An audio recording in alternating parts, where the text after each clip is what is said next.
রমজান মাসে মসজিদে ঘুমানো এটা কতটা যুক্তিযুক্ত? রমজান মাসে মসজিদে ঘুমানো বা মসজিদে ঘুমানো নিয়ে অনেক তর্ক বিতর্ক আছে, জায়েজ কি না জায়েজ, কিন্তু কথা সেটা না।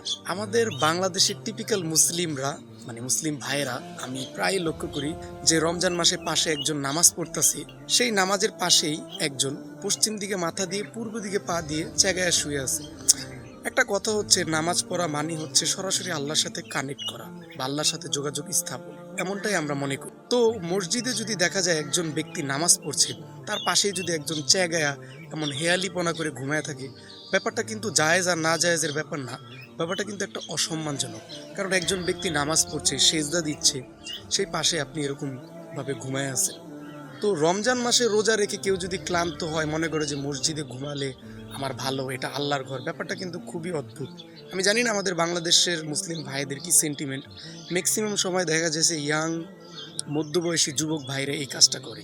রোজা রেখে মানুষ স্বাভাবিক কাজকর্ম করবে, সেই কাজকর্মের সাথে সাথে বেশি বেশি ইবাদত করবে, মানে এতেই তো রোজা রাখলে সেই রোজার বেশি নেকি বা সোয়াব। কিন্তু আমি বুঝি না, কিছু মানুষ অদ্ভুত, যে রোজার মাসে তারা রোজা রেখে মনে হচ্ছে বিশাল একটা মানে কর্মকাণ্ড করে ফেলছে, তারা খুবই ক্লান্ত, মসজিদে ঘুমালে তাদের অনেক সোয়াব হবে বা মসজিদে ঘুমালে তারা অনেক শান্তি পাবে। ব্যাপারটা কিন্তু খুবই খুবই মানে মানে আশ্চর্য একটা ব্যাপার।